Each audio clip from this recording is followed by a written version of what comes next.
Dun, dun, dun, dun, dun, dun, dun, dun, dun, dun.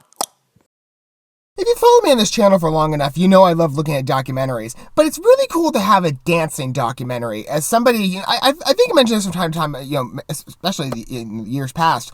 I was a dancer for about 18 years. I'd love to go back to it. I say was because I took a break for COVID. I took a break for a year, but it was something I did for my entire childhood. I kind of miss it.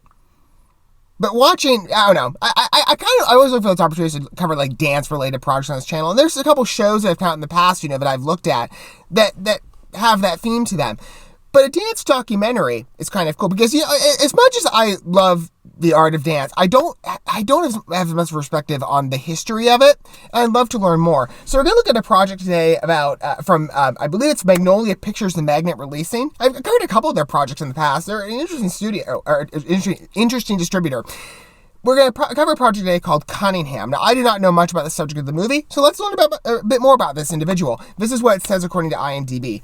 The iconic Merce Cunningham, in the last generation of his dance company, is stunningly profiled in Alla Kovgan's 3D documentary through recreations of his landmark works and archival footage of Cunningham, John Cage, and Robert Rauschenberg. Don't fault me for mispronouncing names. I'm sorry if I do.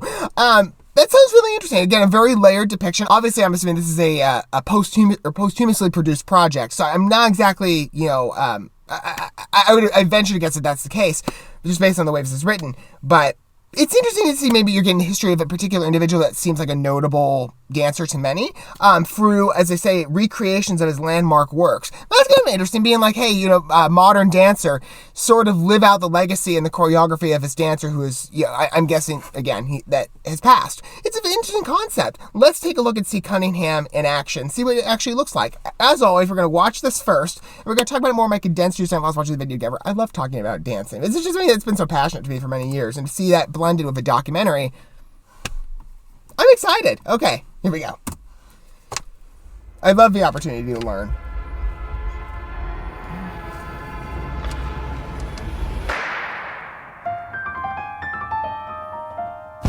Obviously, a lot of your work avant-garde. I'm guessing ballet contemporary work.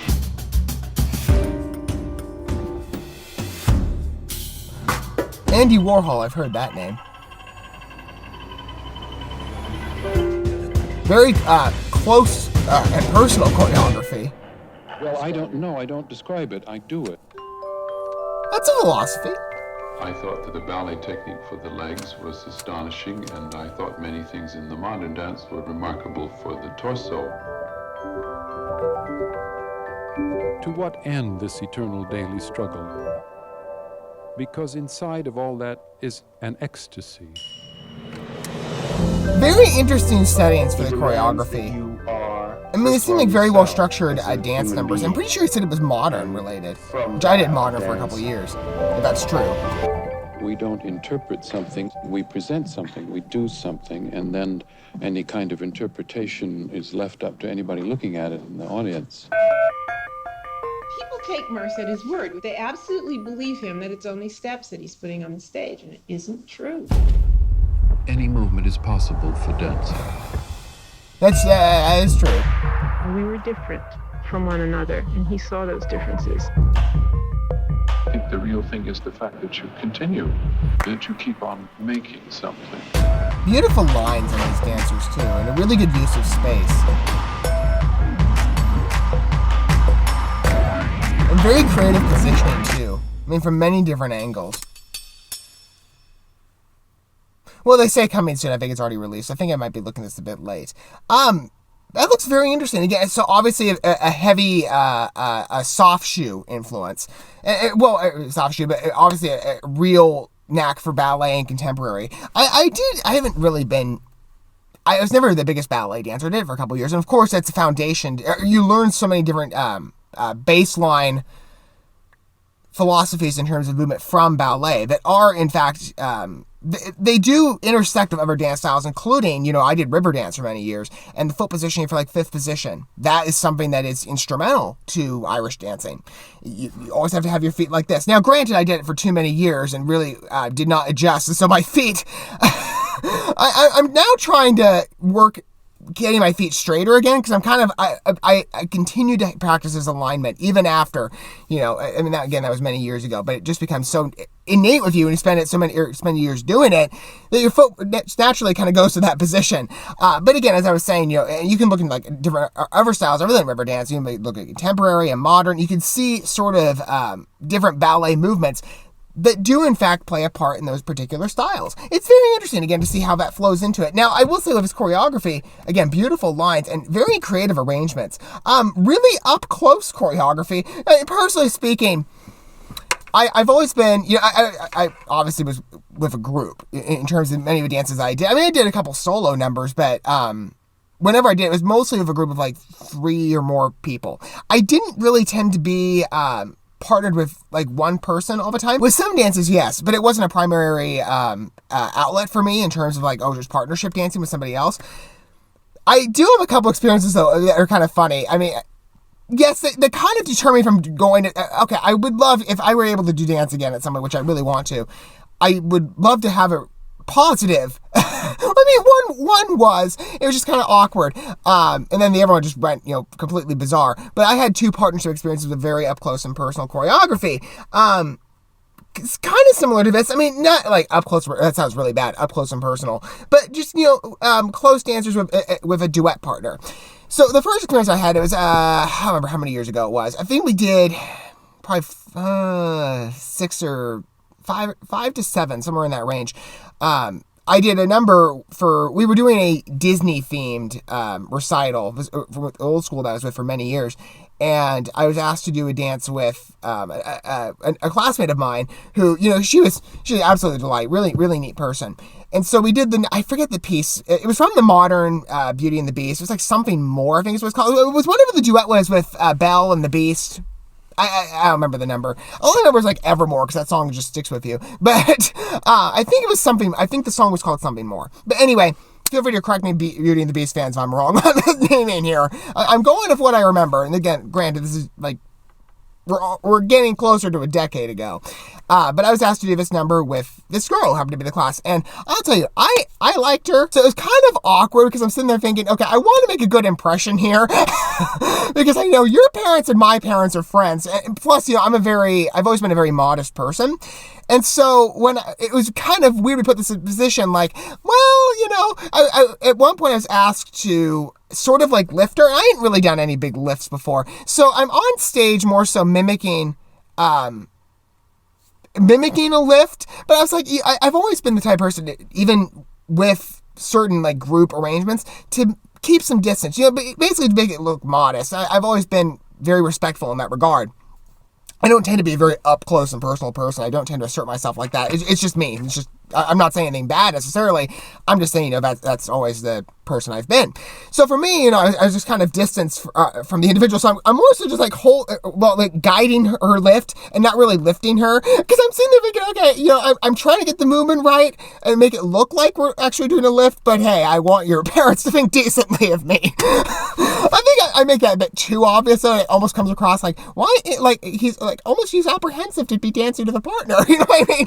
Okay, so in the second time, so that was my first up close and personal experience in terms of like duet dancing, which again, I've seen a lot here.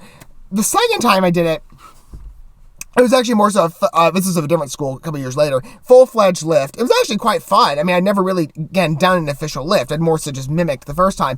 So the second time I did it, it actually came out well. What basically I was supposed to do is I was supposed to grab a girl from the right hand. We were supposed to exchange right hands. I was supposed to pull her into my chest and then pull her back with her. So her back is towards mine. And then I was supposed to lift her up so that she could elevate her feet and I could spin her around and then drop her back down to the ground pretty softly. And it was supposed to be a very good lift. Well, the problem was when I got to recital, and we had practiced this, so it was fine. I mean, I wasn't working out as much at the time, so I wasn't as strong as I am today in terms of a lift. It wasn't the most beautifully executed, but I did try.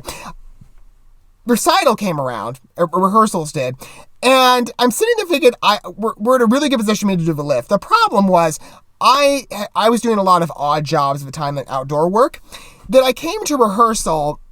In 1 week in particular, I had worked for some neighbors, and I had gone down to where they have like a wood basin, and I brought some firewood for them. And it was like madrona wood, like that wood really burns nice. Well, the problem was the next day, and I gone in with bare sleeves, thinking like, oh, nothing will happen. You know, I was completely, you know, out of a loop in terms of where exactly I was going. The next day I wake up with a poison oak rash.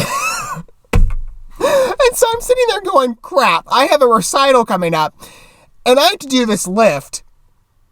And I'm literally it went all over both arms. So, you know, I've had it before. I basically had a poison oak rash twice in my life, and I freaking hate it. If you've never had a poison oak rash, it is awful. Your skin gets all crusty, and then if you can't scratch it as much as you want to, otherwise you start bleeding, and there's like oil coming out. It's gross. It really is. It hurts. It's awful.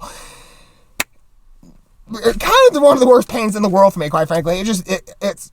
And then you try to sleep, and then you try to take a hot shower. Oh, it's a nightmare. But anyway, so I was asked to do this lift, you know, during the rehearsals, and I'm sitting there with a big poison oak rash. So I'm like, well, you know, I really want to do this right, but every time I pick up this girl, I'm realizing I'm spewing out oil. So it's going to look really bad if I go on stage and I've got like a whole bunch of sebum just flowing out of my arm and onto this girl's leotard. I'm sitting there thinking, oh no. So I ended up basically going in, and the outfit, I have a picture of it so I can show you to reference.